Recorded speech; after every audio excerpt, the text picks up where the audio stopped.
पूजा सिंघल की पाप लोक की, पूजा सिंघल के पाप कर्म की, पूजा सिंघल के पाप की। पूजा सिंघल से ईडी के सवाल हो रहे हैं लगातार कि आपके ऊपर मनरेगा घोटाले के आरोप लगे हैं, उस पर आपका क्या कहना है, क्या पक्ष आप रखती हैं? आपके पास आय से अधिक संपत्ति की जानकारी मिल रही है, इस पर आपका क्या कहना है? सीए के पास जो पैसे बरामद हुए हैं, क्या आपको इसकी जानकारी, और क्या ये पैसे आपके हैं या फिर आपके पति के हैं?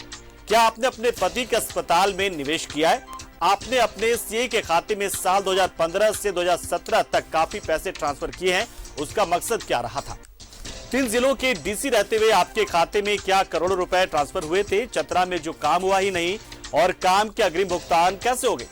शेल कंपनी चलाने वालों में कई व्यक्तियों के नाम आए हैं, क्या आप उन लोगों को जानती हैं?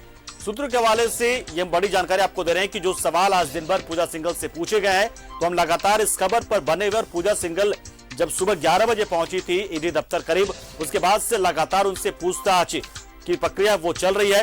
इस दौरान वो अपने पति अभिषेक झा के साथ पहुंची थी। सीए सुमन भी इस दौरान दफ्तर बुलाया गया था,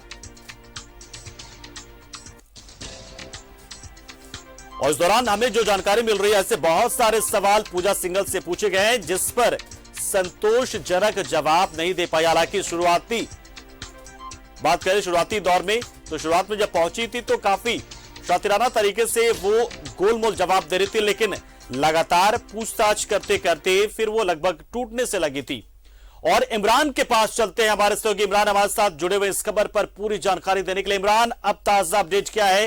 क्या पूछताछ का दौर अभी भी चल रहा है? कितने देर चलेगा ये? लगातार ईडी के दफ्तर में कई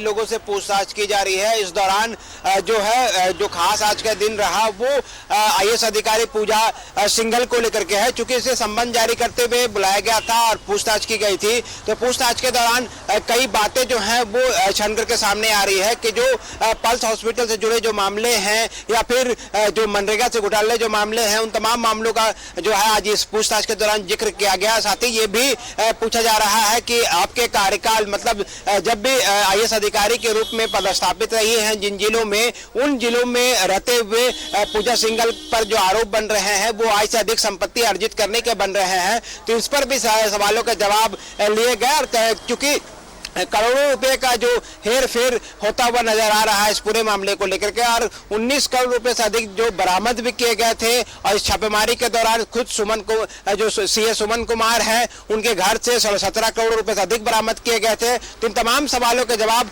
खंगाले जा रहे हैं। सीए सुमन कुमार के लिए आज का दिन बेहद कड़ी रही, वो इसलिए भी क्योंकि ईडी की नजर में उनकी अपनी संपत्ति तो थी ही, साथ ही ये भी जांच किया जा रहा है कि जो उनके पास लग्जरी गाड़ियां हैं, चाहे वो BMW जैसी सीरीज की गाड़ियां हो या फिर बड़े कंपनियों की टॉप मॉडल्स कार, इन तमाम गाड़ियों के बारे में भी जानकारी जुटाई गई। अब मांगा गया हिसाब किताब की इन गाड़ियों को किन पैसों से खरीदा गया था, लेकिन इसका जवाब जो है वो सुमन कुमार नहीं दे पाए हैं। क्योंकि पिछले दिनों ये बातें सामने आई थी कि सुमन कुमार ने पैसे जो है खुद के बता रहे थे, लेकिन आज जो सूत्र बता रहे हैं कि इन पैसों से अपने आप को किनारा करते हुए नजर आ रहे हैं। कहीं ना कहीं अधिवक्ता के माध्यम से जो लोग हैं, उनके परिजन हैं, वो मुलाकाती के लिए भी सीए सुमन कुमार के घर पहुंचे थे। उनके ईडी दफ्तर पहुंचे थे घर के लोग, यहाँ पे उनसे पूछताछ भी की गई। इसके साथ साथ जो अभिषेक झा है, इनके बारे में बताया जा रहा है कि आज जो तीनों को आपस में बैठा करके कई देर तक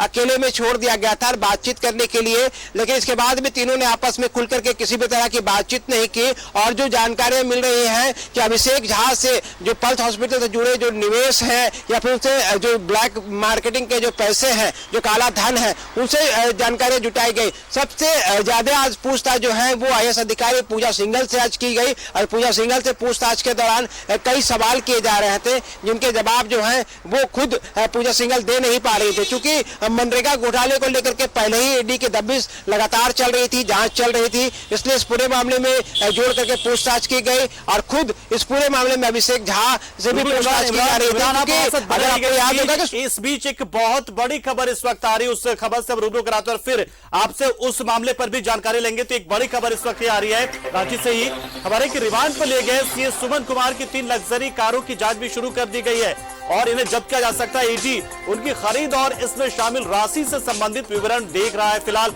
उनसे संबंधित संतोषजनक उत्तर नहीं देने पर है तो कारों को जब्त भी किया जा सकता है। ये जानकारी की जब्ती की कार्रवाई भी शुरू हो गई। अगर सीएस सुमन सिंह जो है अगर इस पर संतोषजनक जवाब नहीं देते हैं तो फिर इन कारों को जब्त किया जा सकता है। पूछताछ में जानकारी यह भी मिली कि सुमन कुमार टूटने लगा है। पहले दिन के जो जवाब थे वो अब धीरे धीरे बदलते नजर आ रहे हैं। घर से बरामद पैसे को लेकर अब वो कुछ अलग तरीके से जवाब देने का कहना है कि वो उनके पैसे नहीं हैं। ये जानकारी हम आपको सूत्र के हवाले से दे रहे हैं। उन्होंने खुद का होने से इनकार कर दिया सीए ने। पूजा सिंघल, अभिषेक झा और सुमन को साथ बिठाकर पूछताछ के दौरान सुमन का सब्र टूट गया। सुमन ने कहा कि पैसा उनका नहीं, हालांकि पैसा किसका है इसका खुलासा भी उसने अभी तक नहीं किया है। तो ये बड़ी जानकारी हम आपको दे रहे हैं। सीए सुमन जो सिंह है वो धीरे धीरे टूटने लगा है। यानी एक बार फिर से हम आपको लिए चलते हैं हमारे सहयोगी इमरान के पास और इमरान से जानते हैं। इमरान, पहले दिन तक तो यह समझ ही नहीं आ रहा था कि क्या सहयोगात्मक रवैया रहेगा, क्योंकि लोग काफी ऐसे लोग जो होते हैं जो पैसे के हेरफेर इस तरह से करते हैं वो काफी शातिर होते हैं। तो शायद ईडी को बहुत ज्यादा जो है खुलकर जानकारी वो नहीं देंगे या हो सकता है शातिराना अंदाज में देंगे, इसलिए सामने बिठाकर पूछताछ शुरू हुई थी। तो देखिए अब धीरे धीरे टूटने की खबर आ रही है, यानी कि जो सच्चाई है सीए के जरिए शायद अब सामने आएगी, जिसका हम इंतजार कर रहे थे।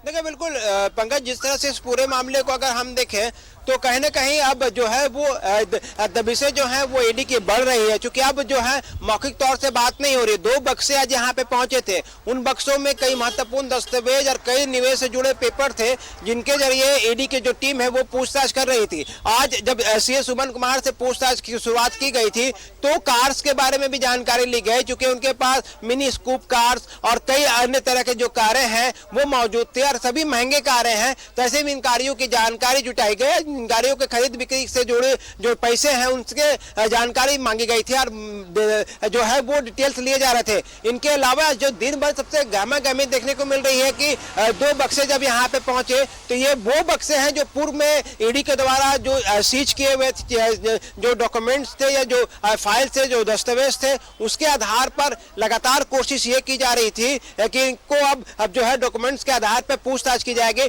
टेबल पर उन सारी चीजों को रख करके 1 to 1 जो है बातें की जा रही है कि इनके बारे में बताएं, आप इनके बारे में बताएं। मतलब साफ संकेत है कि यहाँ से जो ईडी के जो कार्यशैली है लगातार तेजी से बढ़ रहे हैं और ऐसे में इन तीनों की मुसीबतें जो बढ़ गई है। हालांकि सीएस सुमन कुमार को न्यायिक हिरासत में अपने रवैया क्या लग रहा था, क्या कुछ जानकारी मिली, सहयोगात्मक था या फिर ये लोग एकदम नाप तोल कर बोल रहे थे एकदम शातिर अंदाज में ताकि गुमराह हो जाए ईडी की टीम? मतलब क्या पता चल पाया, कुछ चल पाया ऐसा कि रवैया क्या था उनका पूछताछ के दौरान?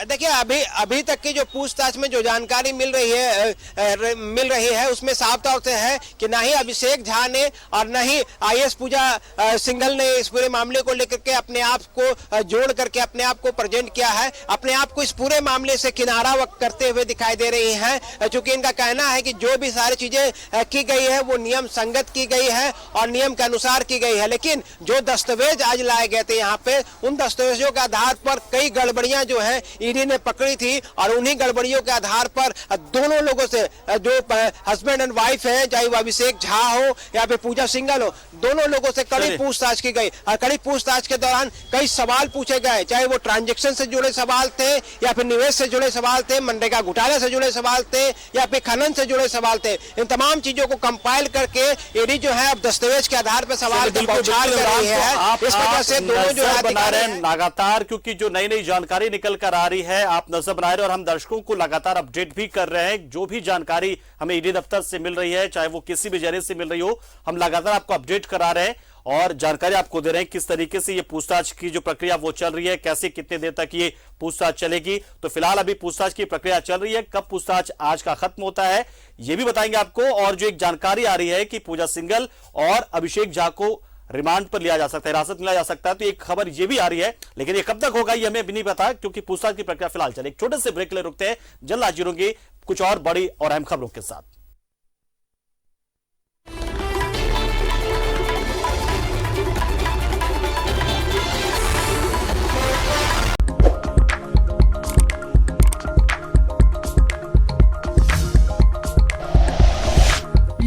शेयर वीडियोस, सब्सक्राइब करें हमारा चैनल और प्रेस करें बेल आइकॉन।